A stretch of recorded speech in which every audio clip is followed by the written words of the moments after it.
everyone, and welcome to another episode of the SempreMilan podcast. I'm your host, Ollie Fisher, joined once again by Anthony Torgrud. What's up, guys? Glad to be back. Ollie's backdrop kind of looks angelic with the light flare behind your head and the pentagon shaped. It's almost like a Renaissance painting. Cool. I think it looks a bit like a patch from a football. You know, the old school ones that were sewn together. Okay. Yeah, I can see that. Yeah. It also looks like the top of the MVP trophy. Kind of. Yes, it does. Yeah, it does. That's cool. I was most valuable player one time, guys. So that's why I have that, and I definitely did not take it off a table at a watch party. Might have to edit that out, otherwise they're going to come knocking for it. I'm in unfamiliar surroundings. I'm at the in-laws, so I'm recording this in a slightly different room than usual. But been a good trip up north. We're going to talk about the Juventus game, which is to come. But for once, I wasn't working for that.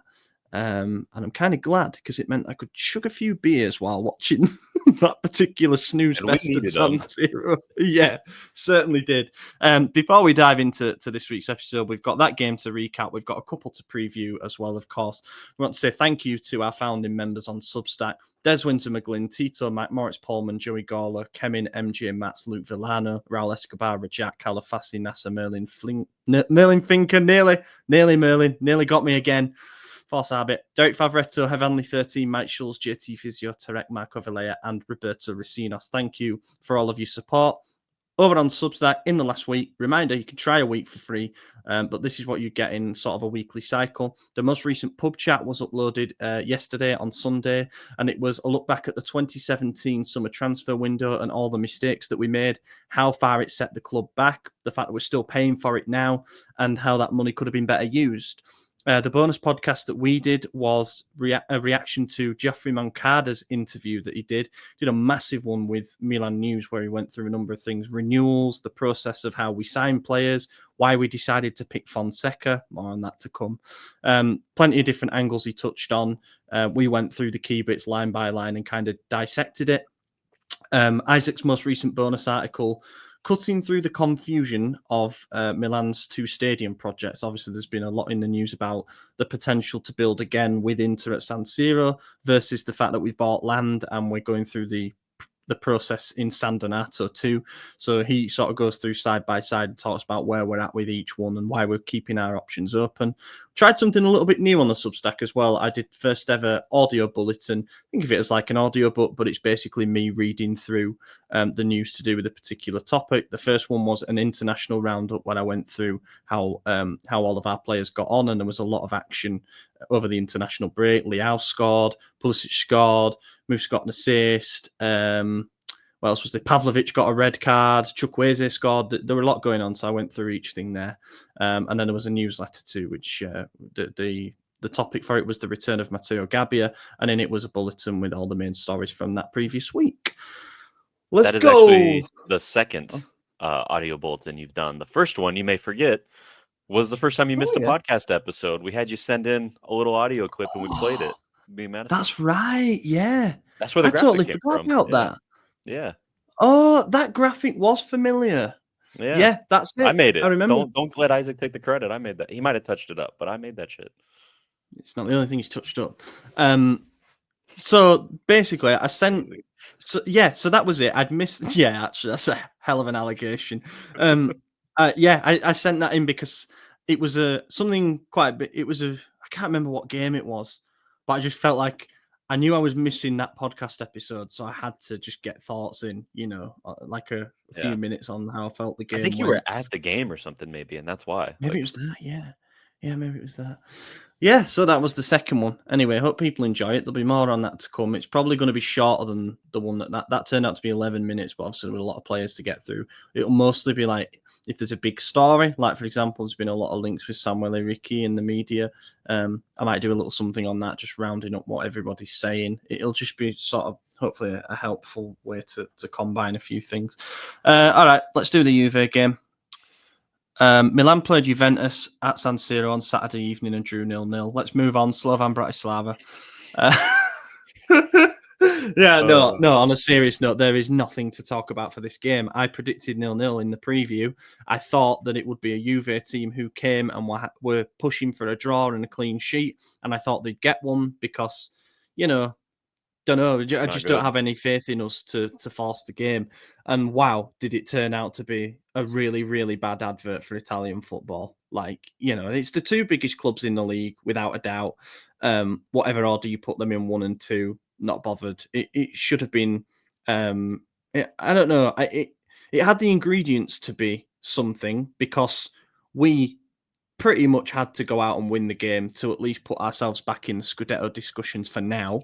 Whereas Juve have had a much more solid start to the season with Thiago Motta, but they too were 6 points off top going into this game. So, no, they weren't. They were 2 points off top, sorry, but they were in 6th place. So they still had a bit of, they had a bit of ground to make up. So the reasons were there for both teams to go out and at least try and make it a spectacle. Just didn't happen. We seemed to play with the handbrake on. I thought the selections, the starting 11 was all over the place. We were lacking quality, and they were always happy to just sit back and absorb. Yeah, and that seemed to be our game plan from the start. I mean, Musa was playing right wing, and we did that against Real Madrid as a defensive option. So I knew that was happening. And then obviously, look, rumors of Pulisic fatigue. I don't know if that's true. He looked electric for the USA like a few days prior. He got, I think, 3 goals over the break in the 2 games he played, or 2 goals and an assist, something like that. He definitely was. That's what it was. It was an assist in the first game, 2 goals in the second.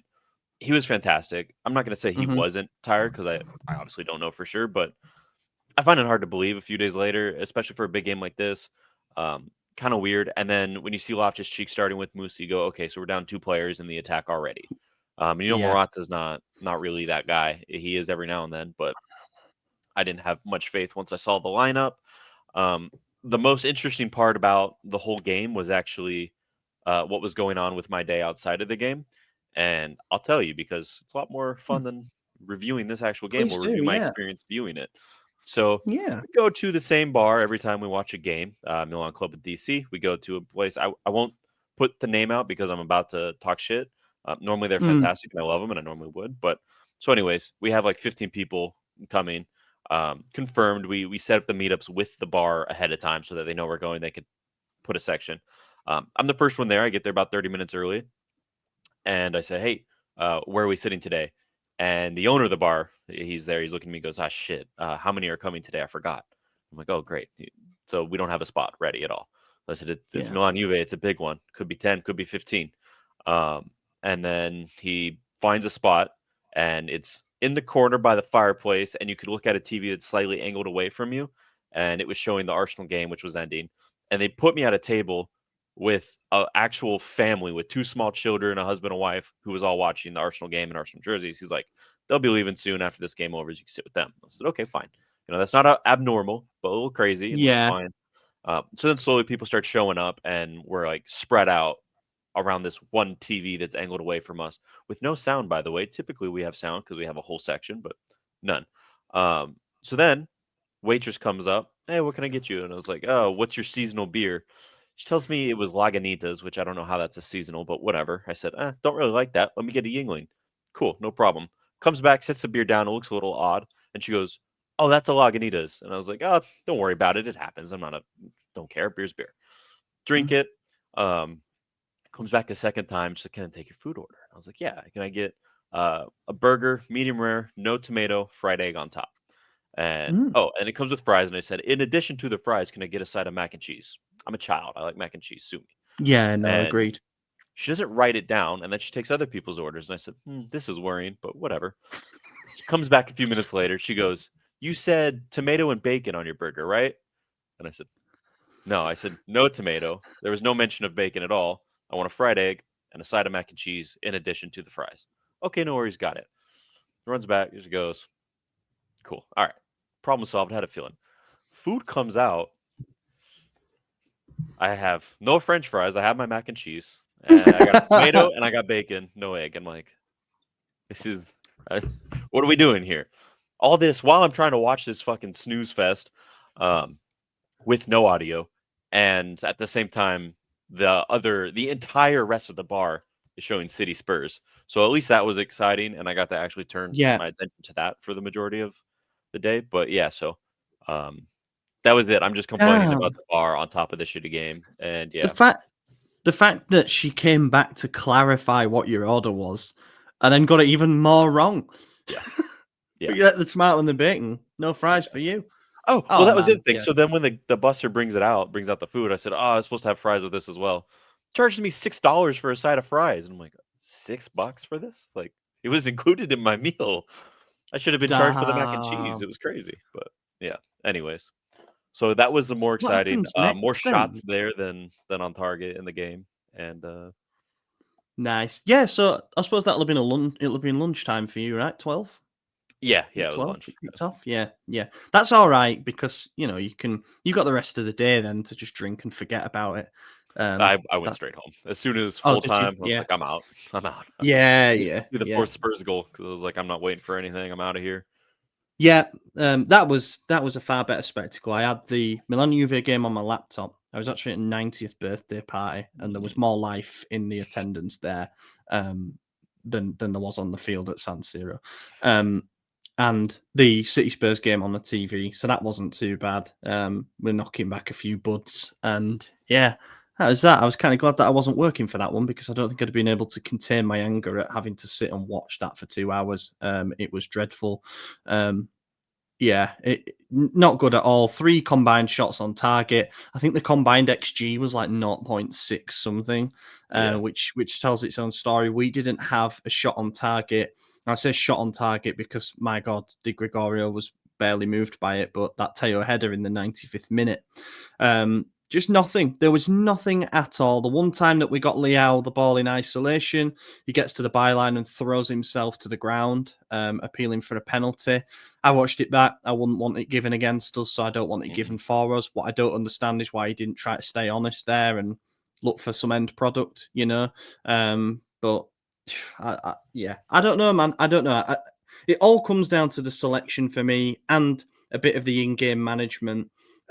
We do look lost without Pulisic in the starting lineup. I think we can all admit that. But there was something so dysfunctional about the attack for me. With Leao not in the game, he was double teamed out of it for the most part. They didn't know they didn't have to put anyone on RLC really. He just found himself drifting in and around the same areas.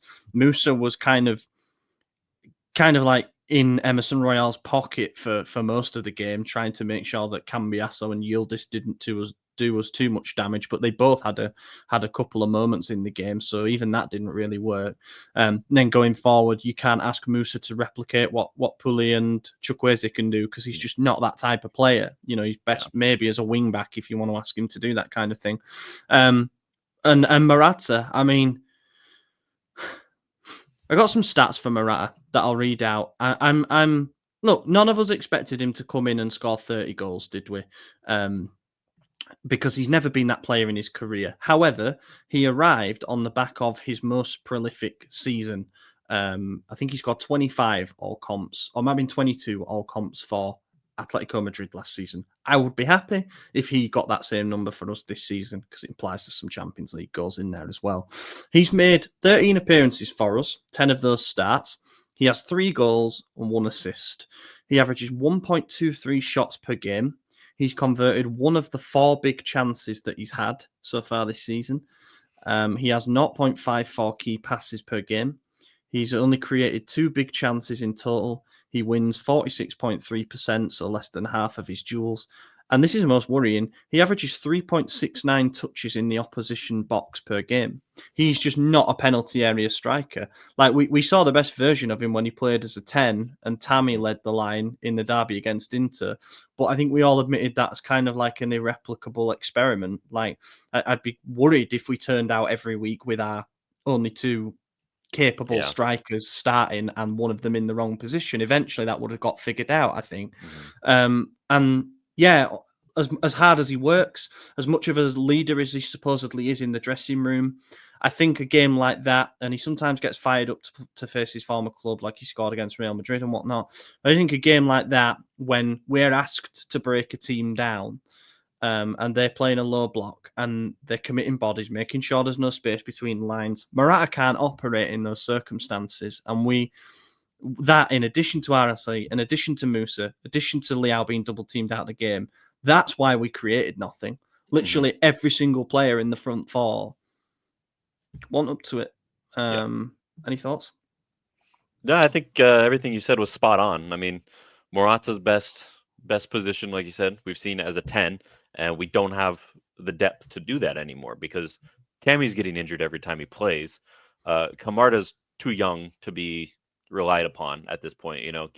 Let him grow with the Futuro before we're forcing him to play these big boys, and that leaves us with a big hole because if Pulisic's out, then it's Loftus-Cheek at 10, and that means not that he's playing as a 10, it means we have 10 men on the field. So Yeah. we're at a disadvantage. And I mean, without Pulisic, and then to not put Chukwueze in there at all. I mean, I guess he did come on in like the 80th minute or something like that. Yeah, it was late. That's the other thing about Fonseca that's bothering me is how late he is with all his substitutions. It's always like this. He never uses the free window at halftime when it's apparent what needs to be done. He waits until well past the hour mark. Usually Pioli was always 1 hour. You knew 2 subs were coming in. Fine. It's stupid. It's predictable. Fine. Fonseca he used to do the set minutes. windows, didn't he? Like he used to do the 2 on 60, then sometimes another 2 on 70, and then the final one he'd wait. Yeah, he was pretty rhythmic with it. It was ridiculous, and it just, to me, it shows he doesn't have any faith in the depth that we have. And yeah, that's an indictment on the club and not him, but also you're the coach. Get the best out of your players.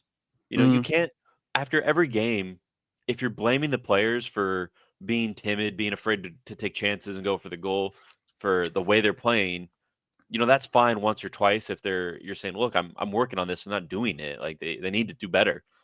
Yeah. But this was our 12th game in the league, and he's had the same excuse relatively after every single dropped point. Whose job is it to get the most out of his players? The coach.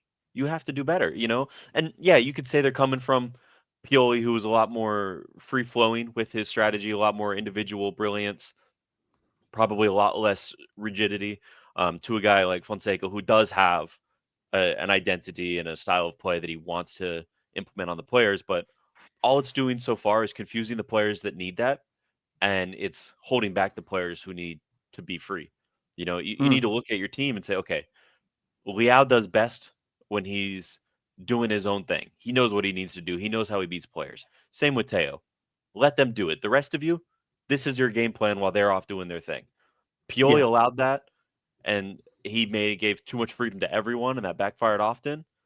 But it's the same thing on the opposite side now with Fonseca, is he's not allowing any freedom, and that's also holding us back now. Because if you're taking out your 2 most creative people and your tactics aren't resonating with your other people who can handle instruction, then what are you doing? We get nowhere with that. And it just continues to show. You look at a guy like Lukaku, who scored the winner for Napoli this weekend against Roma. You look at Conte, who has gotten incredible effort out of those guys at Napoli when they had the actual worst title defense in Serie A history last season. Yeah, 22 points behind us. They were. And now we're almost 22 points behind them, and we're halfway through the season. So it's only 10, but still. You get what I'm saying. It just shows all the things that fans demanded in the summer were the right calls, and what we got have been the wrong calls. And it's really worrying when you look at it that way and you go, okay, fans wanted Mata. He went to Juventus. They're above us. Not much. Okay. Fans also wanted Conte. He's winning the league right now. Okay. Fans wanted Buongiorno, probably the best defender in the league at the moment. Fans didn't want to lose Kalulu, keeping clean sheets against Milan. Fans didn't want Morata. They wanted Lukaku or another striker, scoring game winners for the league leaders. Like, it makes you question Adli, Moncada, Furlani, Ibrahimovic, and when you start questioning everyone at the top because of the results at the bottom, it's the entire everything. That it's messed. You got to do something else, and that's the scary part. Yeah, because I totally agree. And I think the G's at full time said it all, because annoys me to say this, because I feel like we've certainly had the better of the fixture in recent years, but Milan 0, Juventus 0 is not a terrible result in isolation, you know. But when you add in the context, for the fans to so loudly boo the team off the field, I think shows that they're very fed up with the way that everything's going. I mean, If Gazzetta you're had playing something. a big game like Juventus and you play for a draw and you get that 0-0, it's a good result if you're in first or second playing against first or second and you just want to not do any damage control if you have a bit of a lead. But when it's 6th for 7th, now you're looking at that and you look at all the other results. It's not points saved against Juventus. That's 2 points dropped against every team above us. Every single team. Yeah, So, and they all won, obviously, naturally. Something Fonseca said after the game, post-match press conference, thought these were pretty interesting comments. He got asked what he thinks about the jeers from the fans. He said, "If I was a fan, I'd have done the same, because the game was one of the most boring games of my career. I understand the fans perfectly. The best word I can use is boring. There was too much respect on both sides." Spoken as a fan there, yeah. That is yeah, exactly how we saw it. It was we all crap. agree. Nobody But wanted whose to take fault is the it? yeah. He got asked, why didn't you try fight against the boredom by making changes a little earlier? He said, Pulisic arrived with a problem. I couldn't use him for a long part of the game. The player wasn't feeling well, and I couldn't let him play. I even took a risk given that he had a problem. Regarding the others, it didn't seem like much could be changed regarding what was happening.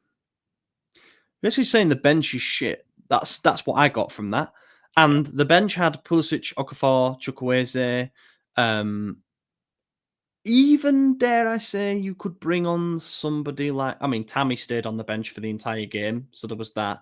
But could even somebody like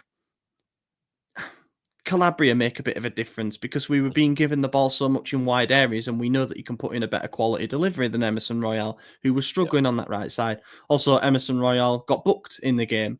Can you maybe drop one of the midfielders and, you know, throw Chukwueze and Pulisic on at the same time to really try and catch them by surprise? Could you go two up front? You know, Kamada remained unused on the bench.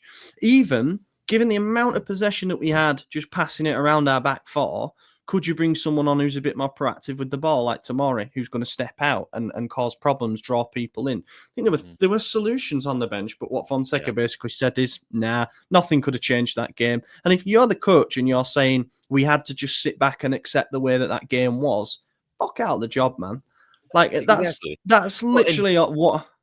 look, these are professional athletes. They have egos. They want to win games. They want the glory. They want to score the goals. So you can't tell me that when your bench is Tammy Abraham, a guy who's I believe won the Champions League. You have Yeah. Okafor, who's competed in it at a high level.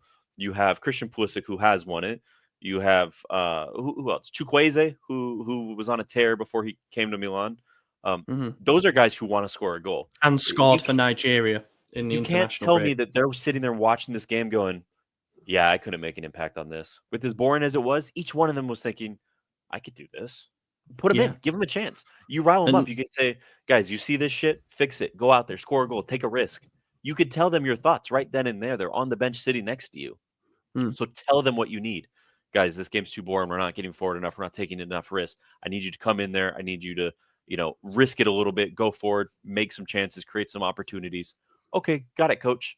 He did bring on Calabria in like the 82nd minute, which I think he did better than Emerson. Even when Emerson did something right, like there was a ball going over the top and he fucking headed it back like it was supposed to go out. It still ended up right at the foot of the Juventus player.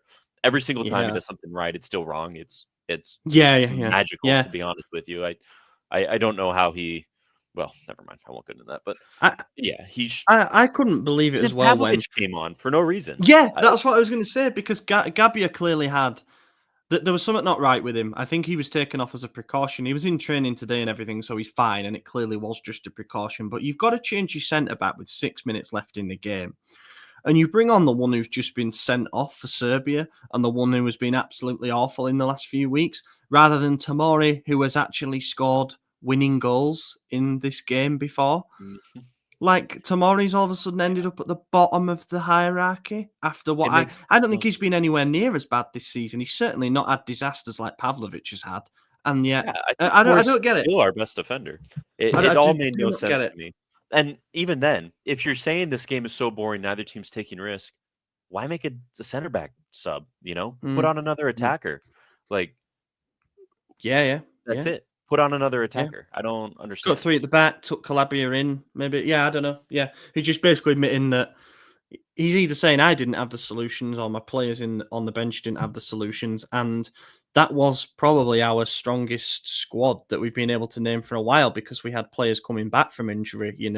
Um, the only ones that were out were Benacer, Florenti, who are recovering from surgery, and then Jovic, who has back pain, but we basically not counting on him at all anymore anyway, so it doesn't really matter.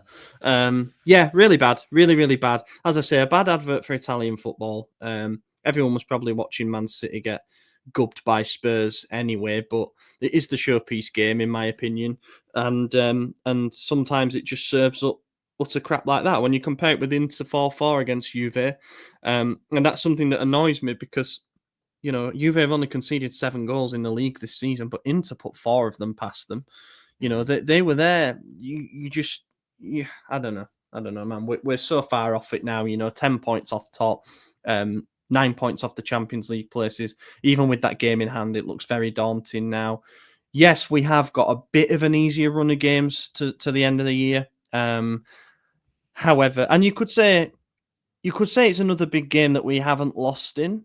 But I'm really and the clean sheet. Those are the only very small Mhm. positives you can take from an evening where we really needed to win to launch ourselves back into the chasing pack. Um, Man of the match for me was Yusuf Fafana. I thought he did everything that could Mhm. be asked of him. He broke things up pretty well.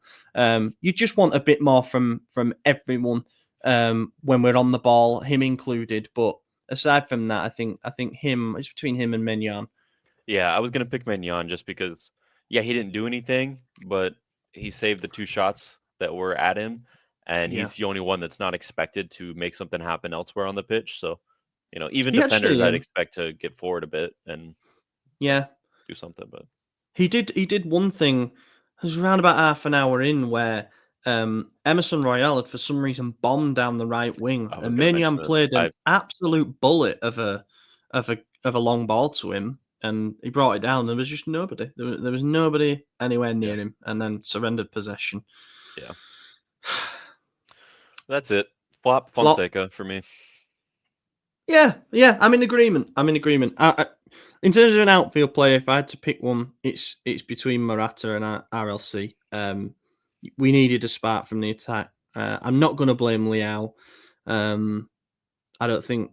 Yeah, yeah, bad, bad. Liao Move on. actually has been a lot more defensive lately too. He's been dropping back. He's been He doing did his work. what Fonseca supposedly has been demanding out of him. So it's like, Mm. if he's getting past it, then what do we have to do with everyone else? You know? Yeah, and like it was an uncharacteristically subdued game from Reinders when you'd hope that he'd be the player who'd be able to pick a lock in Mhm. in that sort of circumstance.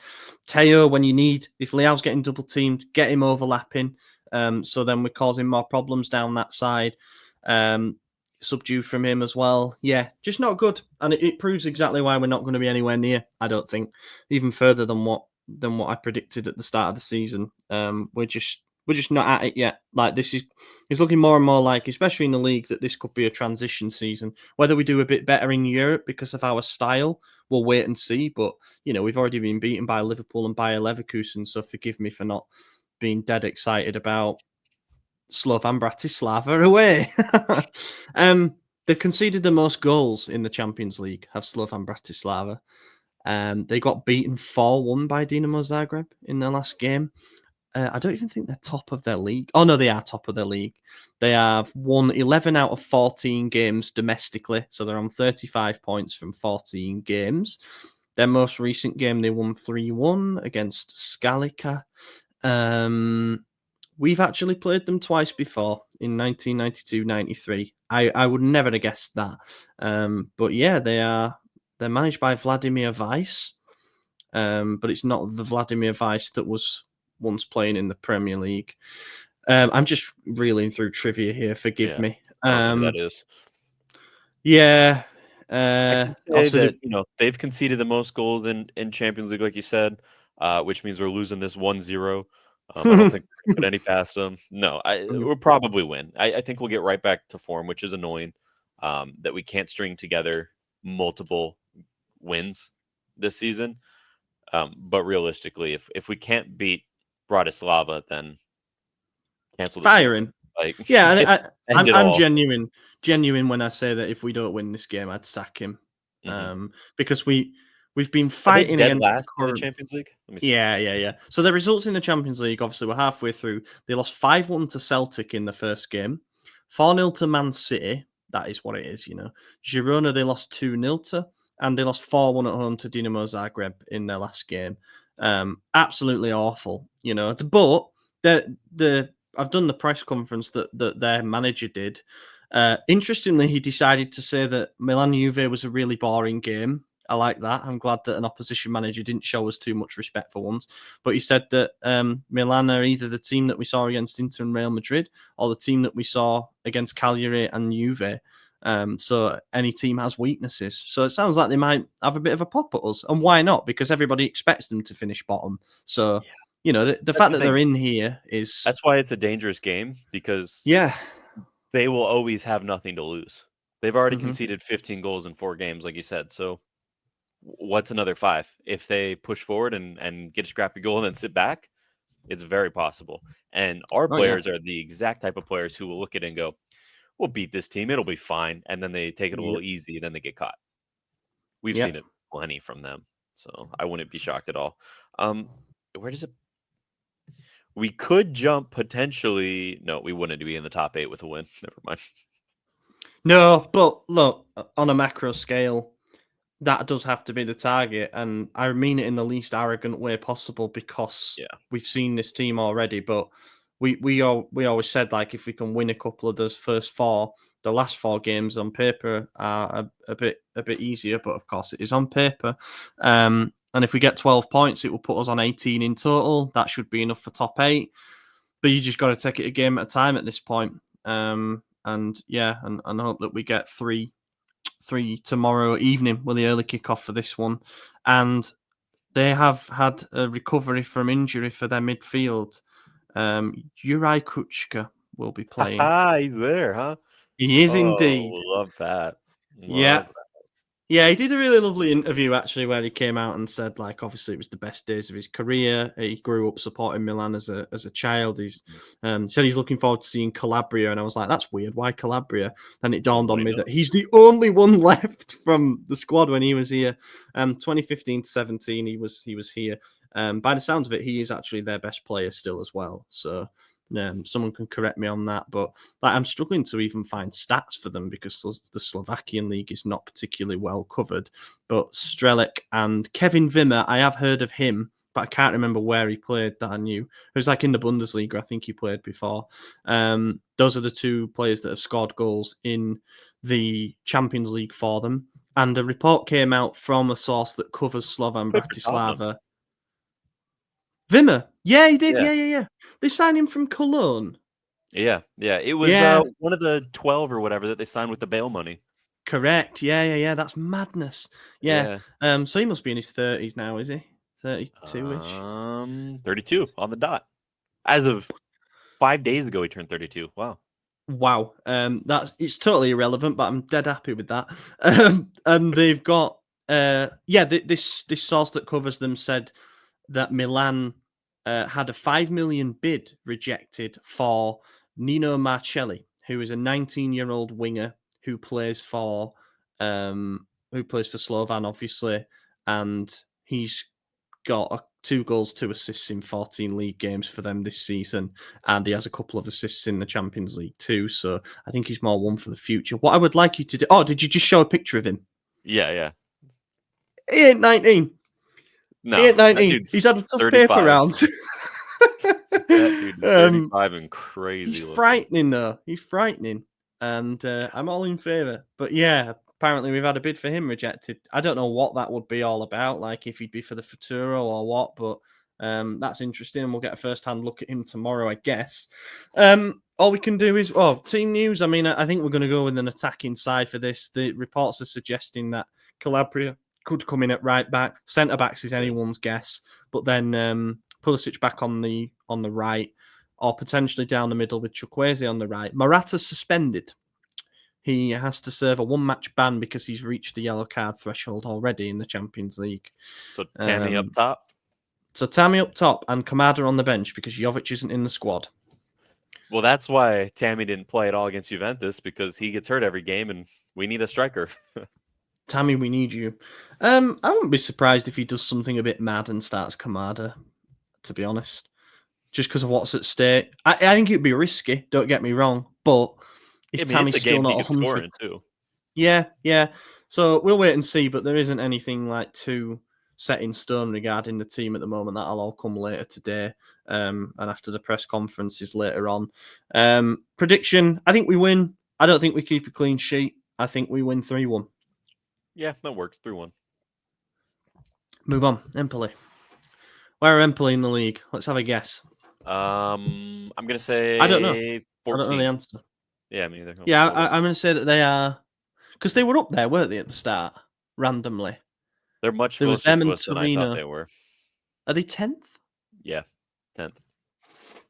I'm doing well for just complete guesses today. Yeah, you are. What? So they're 10th in the league. So they're sliding a bit after their decent start. Them and Torino were both sliding, as we thought that they would. Just waiting for Fiorentina and Lazio. One win to do the since September 29th. 1, 2, 3. One win in their last 7, and it was a 1-0 versus Como. Ass. Not exactly in terms of they're any playing refs, Udinese today. Yeah, I was. Oh my god, does that mean they could? No, they can't go back above us.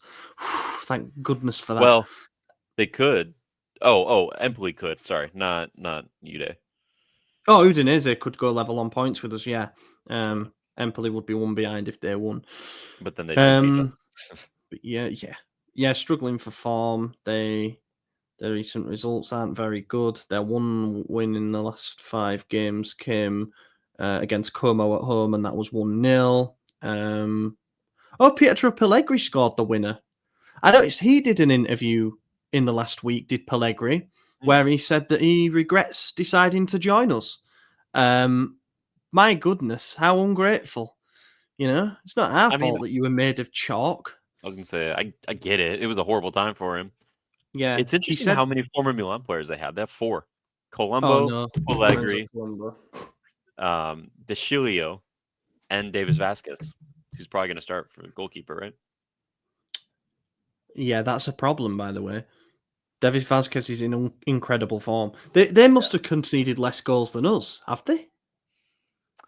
Let's see. They have conceded 10. Yep. Yeah, 10 in 12 games. That's really good. Yeah, they've only scored 9 goals, but still. I'm just looking here at their team, the 3-4-2-1 that they're expected to play tonight. Mattia Viti has been linked with us.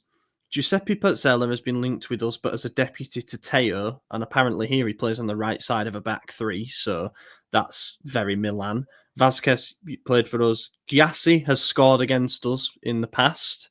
Remember was it the Rebic goal or the Messias goal? That was a different one. I think that was a different. Was it?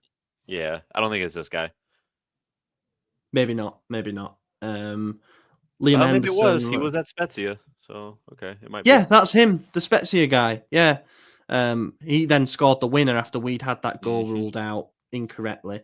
And then Colombo and Pellegrini. So yeah, that was their last starting 11 was a 3-5-2 with Pellegrini and Colombo up top, and Vasquez obviously in goal. Oh wow! Have you seen their injury list? Grassi, Fazzini, who we've been linked with in the past week. I actually quite like him. De Chilio, Haas, Gogliksade, Sazonov, Perisan, Esposito, Zakowski, Angerin, Ebue, all injured. That is a long injury list. That's 10, 11 players now. De Chilio is actually back to fitness, but I don't know.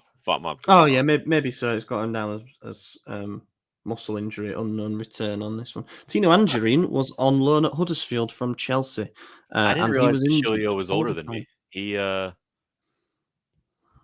just looks so young. He'll always look like a baby face. I didn't realize he was older than me. That makes me feel good. Never forget that own goal, man.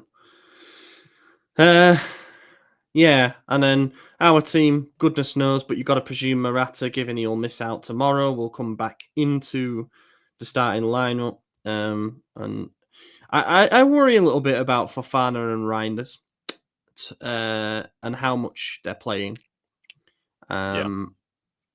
They need a rest at some point, and I can just see it being Empoli at home. A game like that, after a Champions League trip. But then if you end up having to play Musa and Loftus-Cheek as the double pivot, I think we're in trouble against any team, let alone an Empoli team on the slide. It has to be a win, doesn't it? Like, we're in a position where we basically have to be perfect for the next few weeks, otherwise everything's going to burn to the floor. And given what we know so far, 2-0 win. 2-1 win. I hope so. I hope it's exciting. I have family in town for Thanksgiving this week. And then this of game course. obviously is during it, which means I won't be on the bonus this weekend and probably Madison as well. So I don't know what you want to do with that. I'm just telling you now for the first time. But I think probably 2-0, 2-1.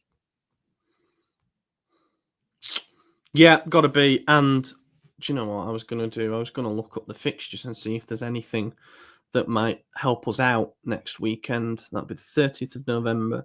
So we have got on the Saturday. Oh, we play on the Saturday. Bologna Venezia. That's useless. Doesn't do us any good. Sunday, the games are Udinese, Genoa, Parma, Lazio, Torino, Napoli, Fiorentina, Inter. Okay, so that's the game where we'd hopefully gain points on one or both of them, and Lecce, Juve. But it's a weekend where you'd expect most of the teams above us to win, effectively. So that's no bueno. Again, yeah. So absolute must win, no excuses. Let's say that we don't win the next two games. Do you think there is genuine sacking stuff? Yeah, there has to be. Yeah. Has to be. When's the next break? I mean, obviously before winter, like March 2025 is the next international break. We're done for the year on internationals. Yeah. So we've got we do so many back to back? I mean, that's such a long stretch of games. Why? Some teams have winter breaks, don't they? In terms of league action, where they don't play for like a month. Syria kind of scrapped that, and we don't get when we actually play on like the 29th of December or something stupid. Fucking every 3 days up until February 9th, and then it's back to 1 week. Wow. Yeah, and there's no like slow start to the new year because we have to jet off for the Super Coppa. So yeah. Fuck indeed. Well, that sucks for whoever takes over. It's almost like we should have done it a while ago. Yep. Yeah. Here we are. I'll do a couple of questions and we'll move on. There's been nothing really in terms of reports apart from that Gabia's renewal is close, but we kind of knew that anyway. He's going to get 2 mil net per season. Okay, let's start with the Twitter ones. Hopefully people aren't too angry in them. So Christian Espinoza asks, 18-year-old Lionel Messi, if he was in the Primavera right now, would Milan play him or give him to Inter on loan with option to buy? Yeah. That's funny. Yeah, he wouldn't be started. Why do we do that, Like we talk about how great Camarda is, how much of a talent he is, and while I agree, you see guys like Yamin Lamal starting Champions League matches for Barcelona. Like, we do see teenagers starting. Donnarumma even did it. So, yeah, he's gotten a few, but he's not getting the consistent starts and minutes. And maybe it's just because we don't have a spot for him right now. But it is interesting the way we handle our youth players.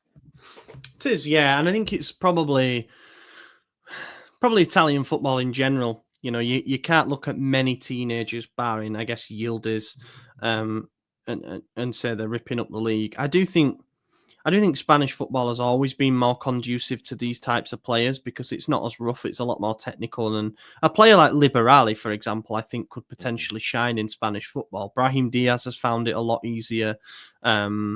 And yeah, you got players like Pedri and Gavi who are not exactly big in stature, but look fine. Yamal's come through.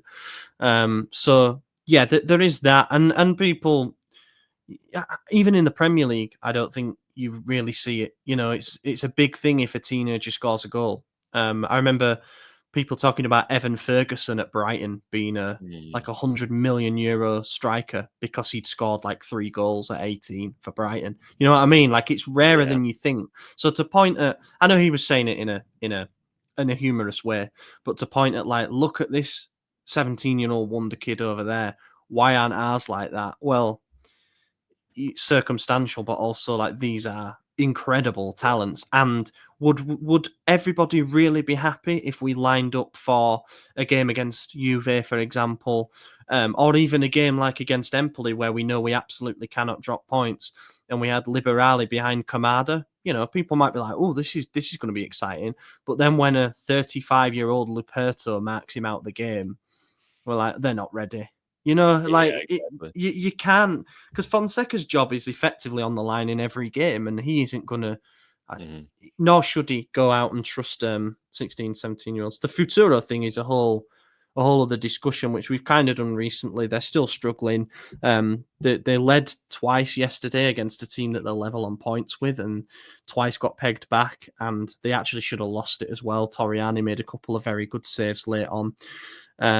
But yeah, I know what people are thinking. Like, they saw Liberali in pre-season, they saw Torriani in pre-season, Zeroli and Cia and other players like that, and it's just a completely different. That Barca team that we went toe-to-toe with and beat on penalties, absolutely running away with La Liga and doing very well in the Champions League. They hammered Bayern Munich.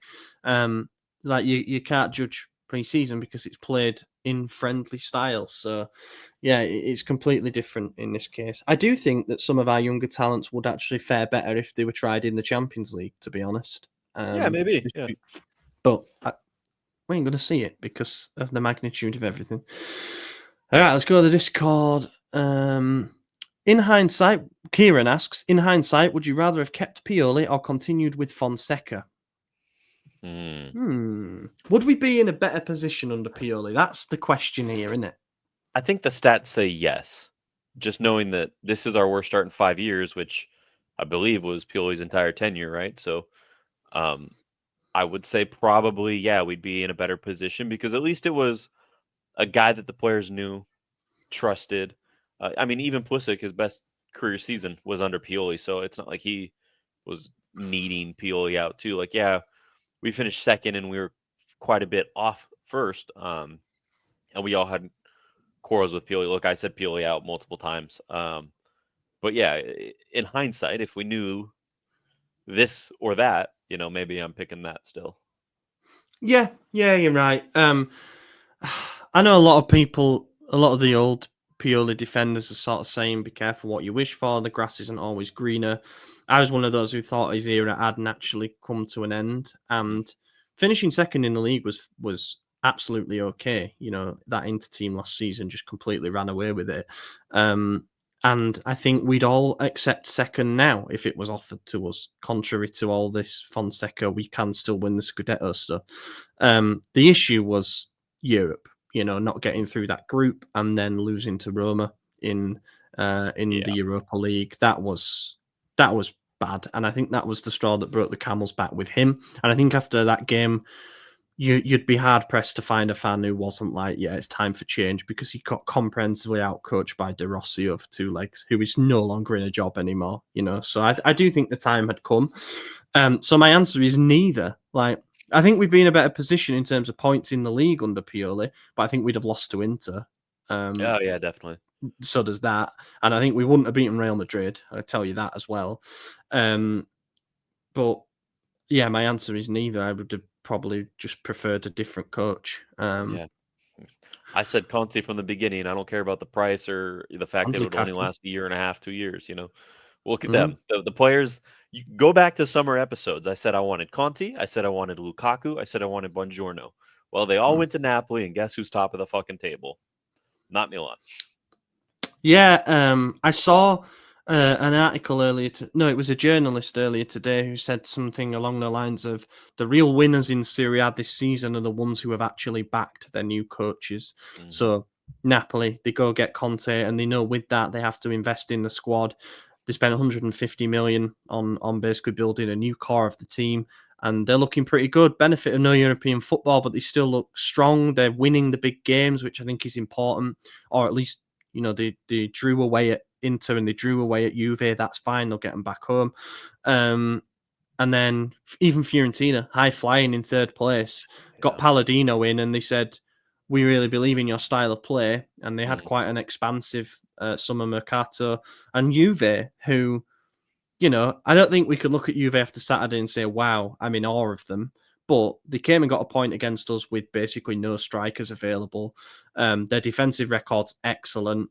Yeah, Motta's football hasn't been the most entertaining so far, but he's focused on making them solid first. And ultimately, they're still within touching distance of first place. And we'd like to be there. So they spent 160 million on and I new think they players. also didn't say before the season started that the Scudetto was their target like we did, Mm, because that's what makes it so much worse. If we came out and if Fonseca came here and said, "I think I have a great bunch of players. I think we're capable of winning the title, but this is my first year. It's a transition. There's a lot to learn, and we're going to focus on staying where we were and trying to improve on that this year, and then next year we go for it." At least people would say, "Okay, that's honest. That makes sense. Fine." That's what Mata did, in different words, obviously. But instead, Fonseca gets here. Yeah, we're winning everything. That's our plan. And now mm, it's like, okay, well, we're 10 points off top. We're outside of all European spots, every single one of mm. them. That's not good enough. Yeah, the points per game average is shocking, and we have to be near perfect between now and the end of the season to even be in the discussion, and it's just not going to happen. Whereas I think fans would be a bit more on side if he even said, like Ruben Amorim, who's just been hired by Man United. He came out and said, "I'm going to be honest, there might be some painful moments between now and the end of the season because I have to get my style across." Fonseca has said, like, it's taking longer than I thought it would to assimilate my style. But then you see a game like Saturday against an opponent who had basically no desire to attack, and I didn't really see a style. I didn't see anything I could get behind and be like, we were unlucky there. He's clearly getting his message across. So fans are impatient with that, and the fact that he keeps saying we can win the league when the table says otherwise. Final question: JT Physio and Di Maio. I'll combine these into one. JT asks, do you think Pavlovic would benefit from a loan next season to a more defensive-minded Serie A club? Di Maio says, should we expect the sale of Tomori within the next couple of windows, given his lack of minutes? Bit of a defensive question. Matteo Moretto, I don't know if you saw this, linked us. I think I mentioned it in the chat. Linked us with Christian Mosquera from Valencia, who is meant to be highly rated. Like, he's been linked with some big clubs. 20-year-old Valencia, rock bottom in La Liga. So maybe that's not particularly brilliant. But we've already got 4 centre backs at the moment, and you've got to question what they think the future of the department is if we're going to invest in another centre back who's young and will probably take time to adapt, and all these things that we've come to expect with our signings. But yeah, Pavlovic, I'm in favour of not seeing much of in the future. At the moment, I'm not writing him off. I think there's a player there, and it's just going to take some time. But we also need to recognize that, look, he's a hothead. He's going to make those mistakes, and he's going to get sent off. So we do need another person who can step in, and maybe he is good as a rotational. Like, I understand a part of what Fonseca is doing with the back line in the sense that there are, like, he'll be good for some games and bad for others, But what I don't understand is the disrespect to Tomori, because he is our best defender right now. I would say probably Tomori Gabia would be our top pairing, with Agreed. Pavlovic and Chow kind of alternating on that third. The way it's going, look, we're not getting rid of Pavlovic after what we spent on him. I guess we did it with CDK, but technically he's on like a 3-year loan or some bullshit. But I do see Tomori being sold soon. I think they see that, okay, he could go back to the Premier League. We could profit on him compared to what we bought him for.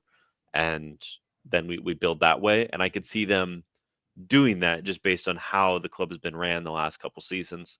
I would hate for that to happen because I think Tomori's still our top guy, even though I don't think he's like a top defender in the world. I don't think any of our defenders are outside of Teo, and I think we rate him for his attack, not his defense. So I think there are better center backs out there that we should go for, that we should get. And I think he will leave sooner rather than later. We always said that when we first bought him, that we would flip him back to the Premier League. Yeah. But I don't want to see him go if this is what we have for now. And I don't think the guy from Valencia is the one to bring us to the top either. You know, maybe we have gotten right before with Kalulu, with Tomori. So who knows? But yeah, like with the defense, I think it's really hard to like 100% judge anything at the moment until he decides to settle on a pairing and give it a few games. It's chopped and changed way too much. I agree. Tomori Gabbia on paper is the pairing that works best, but we've seen so many different ones that it's hard to remember what worked well and what didn't anymore. Like Chao Gabbia was the pairing on for the Juve game, and they did an okay job. You know, they weren't challenged too much, but then it's how does Tomori end up back at the bottom of the pile? It's all very strange to me. Pavlovic, you're right. I'd love to know what happened with that signing because I do still get the vibe that Fonseca's not massively keen on him. But we're going to try and protect our investment with that a little bit, definitely. Agreed with the Tomori thing, flipping back to the Premier League and probably make some good money. There's also got to be some England aspiration stuff with Tomori. I know he's been out for a while, but like now Tuchel's come in as the manager. Obviously, he's ex-Chelsea. Might he look to go back over and get himself in the reckoning? We'll wait and see.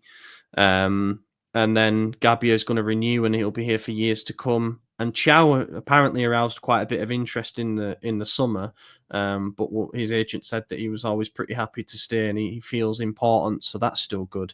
But if we're investing in another centre back next summer, it can't be another young lad. I'm sorry, it just can't.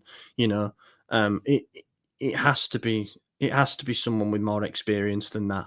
Somebody that can come in and potentially slot straight into the starting lineup with a real short runway for adaptation. You know, Bongiorno was the one. He was the glaring option to go out and get last summer, and we were linked for months, and then he ended up going to join the manager that we were linked with for months and project somewhere else. And yeah, that one I still think is utterly baffling because in football you tend to get what you pay for. You know, we went and spent 20 million on Pavlovic playing for Red Bull Salzburg. He's gonna come in, need time to adapt, going to be very raw. Versus Bongiorno, who has been a starter in the league for about half a decade. Torino's captain, therefore has leadership potential. Still young, so has room to grow, and just wouldn't need the time to get used to the league. Knows it well. Like everything pointed towards that being worth the bit extra money. You know, the extra, what was it, like 12, 13 million.